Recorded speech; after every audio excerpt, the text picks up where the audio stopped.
G'day, guys. This is Jay here. Now, this is a debut episode. I do a chat with Jay, Journey of a White Feather, and I'm at this great podcast that I've built for so long. But man, I am so excited. My co-host over here, Scotty H. We're doing the Super Wrestling Power Hour. Scotty, welcome, mate. Our first. But mate, what a guest we've got on today, mate. I'd say the number one cosplayer for pro wrestling in the world. I've been following him for a long time. Everyone knows I do Bray Wyatt down here. Oh yeah. And I can hear him already. Oh yeah, we've got the Machoverse over in New York City. Man, what an absolute pleasure. Yeah. Oh, what an absolute pleasure to have you on, my friend. Yeah. Good morning, guys. And for me, it's good evening. Yeah. Across the pond, across actually a lot of ponds, a couple of continents. Yeah. The background is shifting. I'm here. We're in gear. We're locked in. Yeah. Good to be here, fellas. Yeah. Have you got a cup of coffee? Cup of coffee. I got a tumbler of water. Yeah, a tumbler of water. For me, it's 7 p.m. Yeah, so on a Friday night. Yeah, not ready for that yet. I do want to sleep eventually. Yeah. Fantastic. Mate, as I said, debut podcast for us, my friend, and thank you so much for being the number one. I mean, when we did Wrestling Spotlight back in 85, I think Macho Man was the first one they actually did when he had the world title, which is, so mate, I mean, this is deja vu, my friend. What Doing the thing, yeah. I even brought Mean Gene with me. Yeah. Where's Mr. Iguana? Anyway, he's creeping. Yeah, he's at the zoo, I think. Perhaps mate, here in the reptile section. Yeah, with the other python. Yeah, other marsupial things on the other side. Yeah. Anyway, mate. You guys have all the deadly animals. You're in Australia. Oh, mate, the kangaroos, the koalas, and Steve Irwin impersonations, mate. We talk like, you know how it goes. It's a danger zone, but I want to let you guys talk. Yeah, so good to be here. Thanks for having me. Yeah, pleasure, mate. Look, we just want to get right into it. You are probably the premier wrestling cosplayer in the world for me, because obviously I do Bray Wyatt and Scotty Cena's do stuff at Comic Cons, but mate, your energy and what you've done the last couple of years has been absolutely phenomenal. And I mean, I love watching your videos. Just tell us a little bit about the Machoverse. I mean, you started off being Macho Man, or where did it all come from, my friend? Yeah. I mean, I got into wrestling kind of late, really. I started watching in 1998, WrestleMania 14. And it's funny because where I lived in Poughkeepsie, where they would shoot Raw every Monday night for about a couple months at a time, like every year in the early 90s. But I didn't go. I was in elementary school, maybe middle school. So we got to high school, and I was at a sleepover party, and they had Shawn Michaels versus Austin, WrestleMania 14, and I just fell in love there. And at the same time, seeing Macho Man in the commercials for Slim Jim and all that stuff, I was always doing the voice, And then even in my adult years through college, I would prank people if I'm in the bathroom and someone's in the stall and I'm about to walk out of the bathroom. I would drop the loudest and deepest, "Oh yeah!" So they're just like, "What the hell just happened?" I would slam the door. So I love wrestling, and my friends and I would go to ECW at that same venue in Poughkeepsie. So they come around every 3 months, and they did a great crowd. They started doing TV tapings. We saw Hardcore Heaven '99 there. And at the same time, we were backyard wrestling, my friends and I, in upstate New York, mid-state New York, and I went to wrestling school for a few months. Johnny Rods, who trained the Dudleys and Taz and Tommy Dreamer and some other people, with my friend Hale Collins. And at the same time, him and I were teaching the other backyard wrestlers the stuff we were learning, like the locking up and the grappling and this and that. So it made us that much better. And started college, and I kind of just stopped watching wrestling for 10 years. Got back into it 2014. Wasn't cosplaying. I went to a couple of shows. And I was just like, man, I wish I stuck with it. And there was like a void of wrestling, And I'm like, and just wanting to entertain and do comedy and stuff. And I never really could nail it down because I was always jumping from topic to topic. And the teachers always say, you're focusing on too many usual things. But now when I do Macho Man, I'm able to break those rules and, going from there, playing it, zipping around, and we're going into a little microscope, into the video scope, and you could do that. You could jump around so much. So long story short, my wife and I moved to New York City, and she is a costume designer, very talented. She makes all my gear. And she worked in Vegas and for many big productions. And one day I'm in the toilet where the great ideas come from, and I said, "Hey, what about Macho Man?" I was like, for Halloween, what if we did a parody of Macho Man, right? And it's like green tea, so it's like swirl designs and stuff like that. And I got green hair wig and a straw hat for what you'd see with Macho. So I did that for the New York City Halloween parade. It was a big hit. I didn't know what I was doing. I was like hurting my voice. The next day at work, I'm a teacher, so I was just Another speaking one. in like notes. I printed out a bunch of signs, and I gave the kids, like an assignment to do on their own. I feel like this background's moving. It's not. So I was holding the signs all the time. Now I don't lose my voice. But long story short, well, it's a long story either way. It's not really short. When Disney's Moon Knight came out, right? It was like one of the superheroes.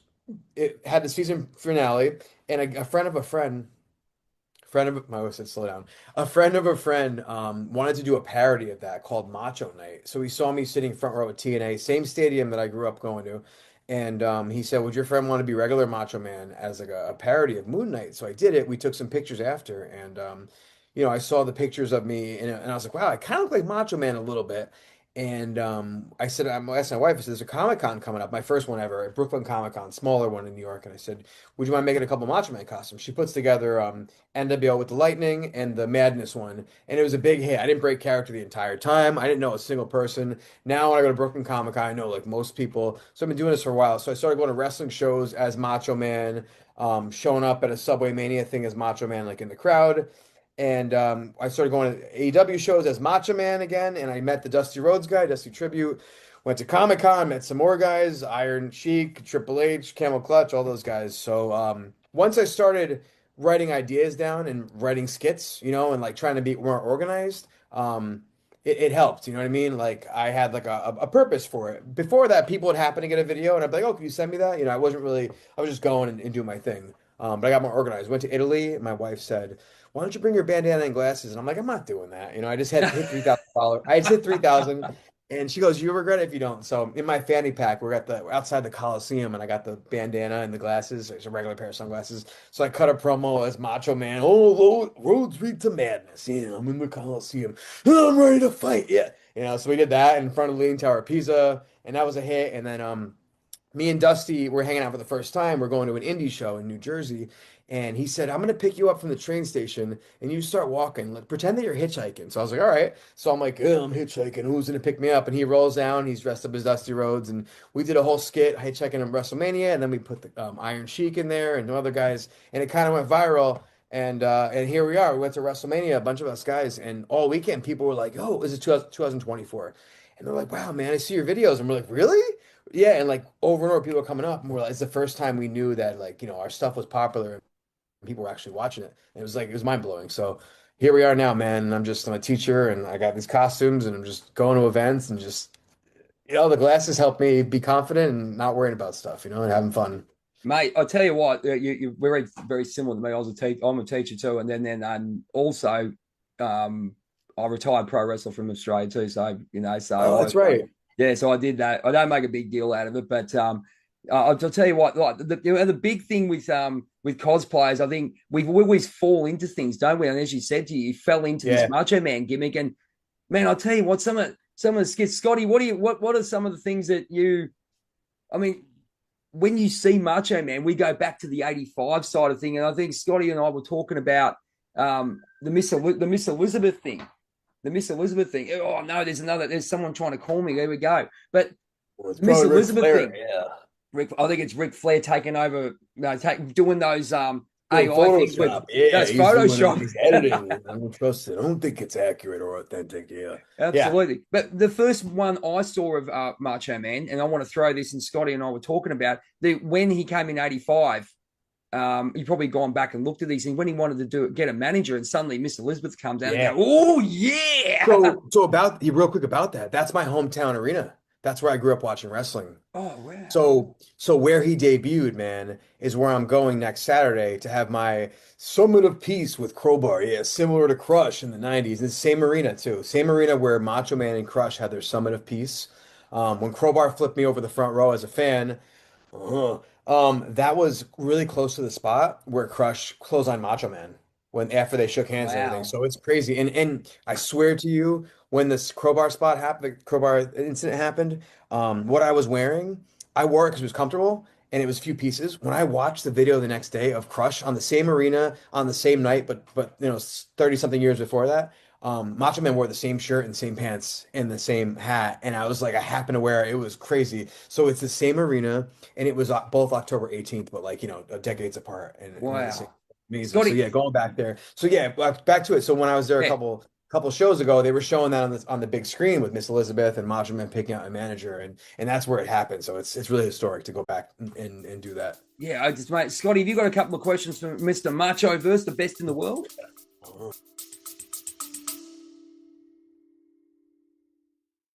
I'd like to take this time to shout out our supporters at Liberty Bullion, the best gold, silver, and platinum traders in Melbourne, even Australia. If you want to give them a call, their knowledge, their customer service is second to none. Back to the show. So how much did you deep dive back into old Macho? Yeah, Scott, it's a great question because like going into it, I only knew really like late 90s WCW Macho Man because that's what I was watching in high school. So like people ask me questions and I want to get the impressions right. So like when you first start doing this, it's all like, oh yeah, brother, yeah, cream of the crop. But like I want to learn, so I had to go back. Yeah, I had to go back and watch a lot of old Macho Man. So I've watched so many promos and I feel like I've seen almost every video that's out there on YouTube of Macho Man, or I have it on my phone at least to edit later and watch. So yeah, I went back and I watched the classic matches and the Steamboat stuff and the DDP stuff and the Ric Flair. So yeah, it's amazing to see and how simple it is too. Like they're not doing crazy Van Terminators and like those flipping moves and stuff. Like back then, like a punch, an elbow and all that stuff, like a strike meant so much. The crowd goes wild. So yeah, I had to learn about it. So I went Yeah, back and studied a lot. The I'll voice cut is it. still really difficult. I'll cut into that one. What about we're looking at going back, and you obviously everyone comes and talks to you and all those kinds of things.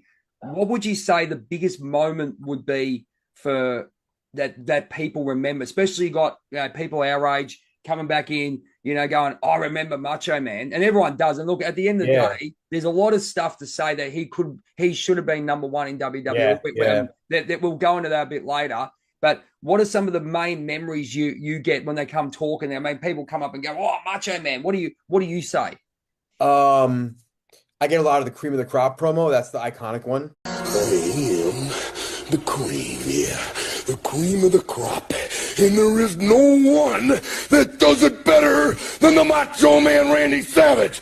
On balance, off balance, doesn't matter. I'm better than you are, yeah. What's most memorable is the snake bite because that also Yes. that made me 50% more scared of snakes after seeing Indiana Jones and the Temple of Doom. And then seeing that, I was like freaked out, even though I wasn't like fully watching it, but I saw like the clips of it. Um, yeah, so it's a lot of the classic promos, like cup of coffee in the big time. Yeah, you've lust in your eyes. So a lot of that. Mhm. People just love it, dude. Like if anyone dressed up as Macho Man, even if you're not good at it and whatever, like everyone gets excited, like police officers, like homeless people, like all sorts of people, all ages and sizes, kids, like their parents, like older people. Um, when we go out to conventions sometimes, like there's one in New York City called Fanatics Fest. It's all the major US sports and WWE has their own section. And Dusty and I were just hanging out and just looking at our phones to like figure out where to eat. And a line of like people with their kids just start lining up. We had a picture. We're like, all right, let's do this.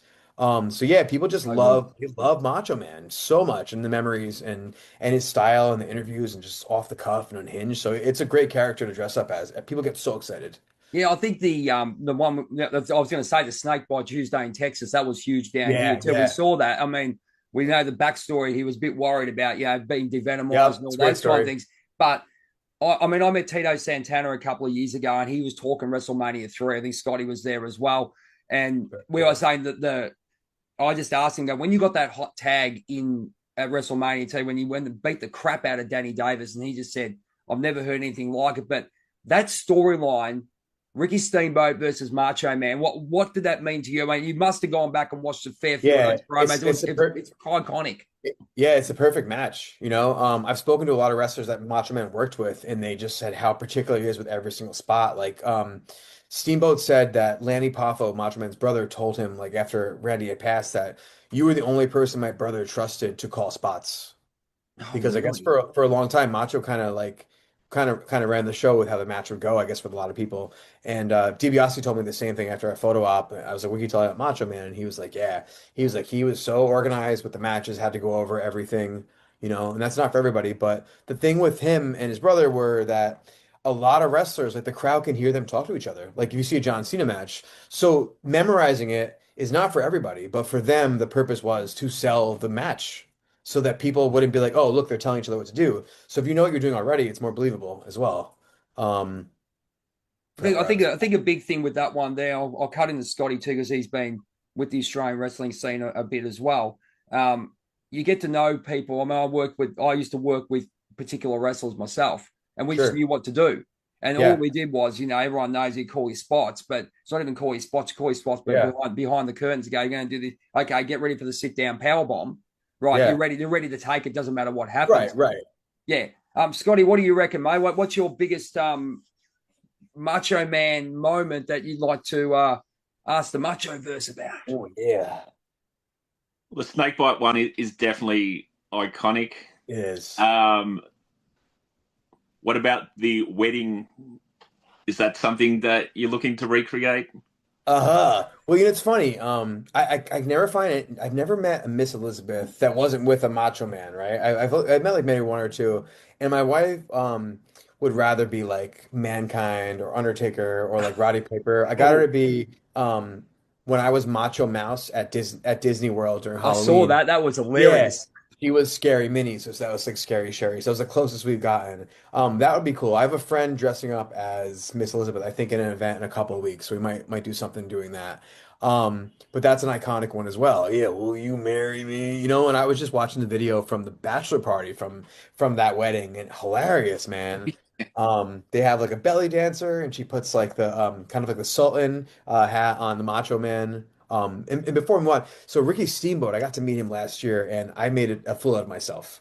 Um, so when I meet these wrestlers, man, I'm so excited, and I just go into the zone, and I really can't tell you 100% what happened until I see the video. Like I'll think they said something, or I'll think I did this, and I'm like, oh, that's what happened. It's just autopilot. So when I met Ricky, I was at the hotel gym for like 10 minutes doing curls real quick in the costume. And then we went over to meet him, and they said you have to have cash. And we're like, oh, we have no cash. So I give Lex Luger's wife my credit card to hold on to and my ID. So I'm like, I'm going to, because I got the picture first, and I got to meet Ricky, and then afterwards I had to pay her whatever. But anyway, so I kept practicing, cup of coffee in the big time, cup of coffee, man, yeah. And then he throws it. Well, man, this is the closest. This cup of coffee is Ricky Steamboat. Yeah, it's the closest he'll ever be. Something like that. I forgot. So I practiced it, did it, right? So I walked up to him, I paid for the photo op, and then I said, this is Ricky Steamboat's cup of coffee in the big time. Cup of coffee in the big time. And I threw the cup, and I go, because he'll never get closer than now. And then he goes, oh, here's the real belt, right? So he pulled up the Intercontinental belt. So in my head, I'm like, oh, he wants me to do it again. And my friend's filming, right? They don't always know it's a video. So I walk away with his belt to go get the cup that I just threw, and Ricky just looks, where the hell's this guy going with my wrestling belt? He looks like so awkward. So I I come saw back. that. I actually saw that video. Yeah. I was I cut laughing. the promo again. I thought you're gonna steal, Yeah. get into a van house and steal Afterwards, it. I talked to him for like 5 minutes, and he told me about Macho Man and stuff. So like just watching it, it's like, oh my God, this is awful. But he laughs at the end. I felt so bad though after watching it. And his son actually sent me a message, Richie Steamboat, a couple weeks later, and I was like, I'm so sorry. Tell your dad I didn't mean to get him by like startled like that. And he's like, oh, my dad's cool. Don't worry about it. So it was nice to have that. So to meet Ricky Steamboat, that was a big deal. And I wore exactly what Savage wore in the promo for Cup of Coffee the big time with the tie-dye shirt and all that. So yeah, I got a couple more guys to meet, but it's totally autopilot. It's just great memories doing it. Oh, so I think the big one, obviously, we talk about Hulk Hogan, that big feud. I mean, obviously, Yeah, man. do you go back into a particular era of Macho Man? Because I know obviously there's so much. I mean, you got Yeah. even when he was with Gorgeous George back in 1999 when he came Yeah, to I do one of WWE. those too. Yeah, so is there a particular era you concentrate on to be the Macho Man? Because I mean, I've seen Subway wrestling. Yeah. That's hilarious. I don't know Right. how that Yeah. Seth Rollins guy is absolutely hilarious. He's so good, man. He's been doing it 10 years too. I didn't know that. He makes parade floats actually. It's like a family business. Oh, really? So here's the thing, Jay. Whichever era I am, I try to use quotes from that time period because I'm so particular with it. Like I gotta have the right beard color and this and that. So if I'm doing Wolfpack or NWO, I'm gonna say stuff he said, like, NWO around Wolfpack. I'm doing this. So the poses also change based on what I'm wearing. So wearing this is like probably like 85, 86 maybe, and every pose is like this or the thumbs up or the doing that. So the poses change. I like the era where Mean Gene is interviewing him all the time. So that's like I guess 87-ish, Yeah, 85. probably when he had the IC Right. belt because he was on there a Yeah, fair bit on 360 Superstars. degrees. That's Yeah, it. yeah. Yeah, yeah, I that's like to right. study that one a lot. It depends what I'm doing, man. Sometimes I'm lazy and I'm like, I'm gonna do a casual look and I'll do jeans and like a t-shirt with the glasses and then leather cuffs. But yeah, for this was special. I wanted to wear a real top and Oh, see if mate. everything fits me right now because next week I'm getting suited up for a piece of it. Yeah. What it was. That's mate. That's absolutely fantastic, Scotty. We got Yeah. another question for the Machoverse. So we had a couple about. I think the main thing we were talking about is just random Ooh, facts. yeah. Random Yeah. facts that you Yeah. go. I mean, obviously Oh you Google man, things. yeah. What do you think, And Scotty? the more Sorry, people I meet that knew Randy, that's a lot of facts I'm learning too. Sorry. that's all right. No worries, Scotty. You want to go get your next question in, mate? Well, that was part of it. You've met a lot of guys that have worked with Randy. Yeah. What are the best facts that you've found from those guys, or ones that most people don't know? Yeah. Big Show wasn't the best to meet, but he did have a cool story. He said Randy had the best like sayings and phrases. There was one that says, don't bother keeping up with the Joneses. Put that card away and make Hogan pay. Let Hogan pay. So that was one. Oh, really? Another one, him and his family were like so frugal. They love to save money. So a lot of Randy's boots, instead of buying new boots, so let's say he has yellow boots, right? And the boots crack or a piece comes off. Instead of buying new boots, he's taking yellow tape and he's just gonna put it over it. So like there's several of his boots that he's just putting tape on. Okay. Yeah, Interesting. I mean, it's one of those things. I think another iconic moment, and I'll get you to go into it a little bit. Obviously, there was the control that he had, right? He had complete. I mean, his matches were phenomenal. Let's be so honest, good. Yeah, absolutely yeah, phenomenal. It doesn't matter yeah, what year, even when he fought Crush in '93, when he went to the yeah, USS Intrepid, he oversold everything, and that was a big thing. Like he oversold. He worked with Tito Santana. Those two of the best yeah, sellers, two of the best sellers in the absolutely. history of wrestling. I'm going to go to SummerSlam '88, my friend. I think will you be recreating that one? I mean, that iconic moment. Everyone knows it. Everyone who's young and watching, go, Miss Elizabeth did this, and there was always that Oh, rumor. when they got together at the end. Not together at the end, where Miss Elizabeth came on the thing and whipped her, and obviously removed the dress. That was iconic. But apparently, Macho Man, from what I got told, actually said, "No, we're only going to go the lower, not the whole thing." What do you? Is there? Oh, Have you you mean heard of with anything? the yellow dress? Yes. Oh, that's right. Yeah. Uh-huh. That's right. That was a classic one too. Yeah. Are you going to recreate any of those big moments? I mean, that was iconic back in '88. I mean, Yeah, yeah. yeah, I mean, yeah. Pretty. We'll see what happens next week with Crowbar, who's kind of like my crush, and I'm like Macho. yep. With their Summit of Peace. Yeah. There's a lot I wanted to recreate actually. I wanted to do more '99 stuff. Okay. Um, I'm thinking right now. Yeah, the cream of the crop. I want to do more the iconic promos and just master the inflection of his voice and how it sounds going Oh through it. So wow. like doing the cream of the crop one. I was learning some like basic sleight of hand. So when I'm at conventions now, I'll usually have a creamer like here, like in one of my hands, and I'll be constantly be like pulling it out and pulling out more of them. Oh, Yeah. you really enjoy But you really enjoy it, yeah, don't you, man? but That's really really, good. Jay, yeah, I'd like just the basics. I'd love to just be able to do the basic Macho Man signature moves and stuff. Yeah, So I if I might have a one-off match.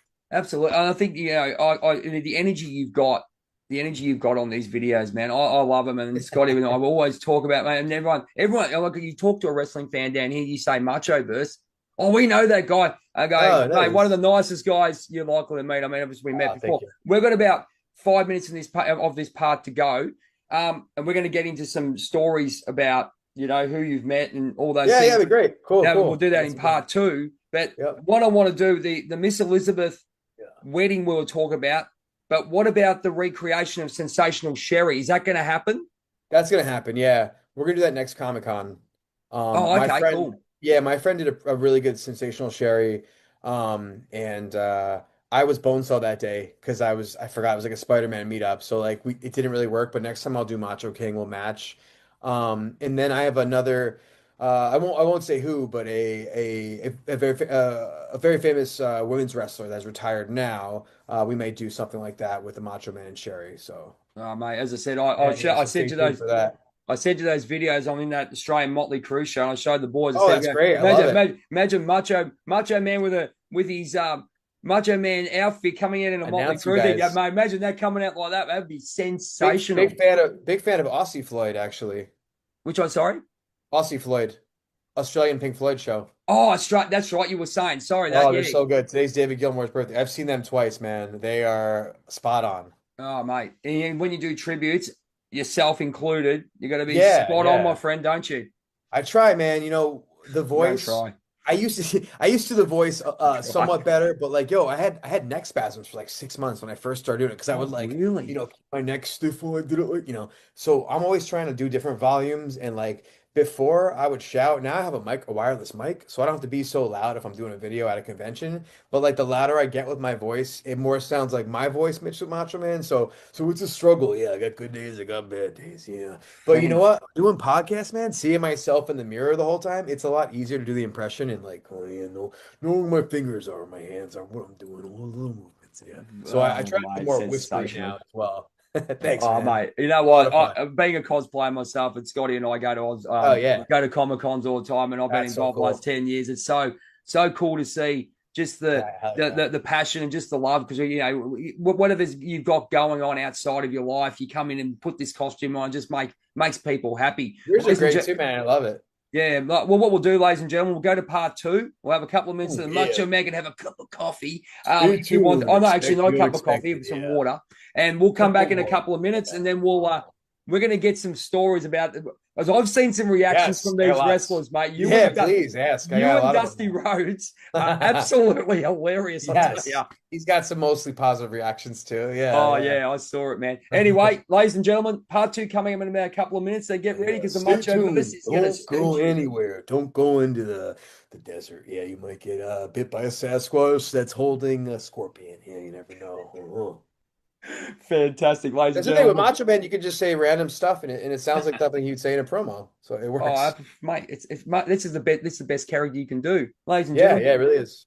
We'll talk in a couple of seconds, minutes, seconds, whatever it may be, but we'll be back. You can ask me other characters I would do. There's a couple I would consider, but then who's me, Macho Man? Take care, guys. Cool.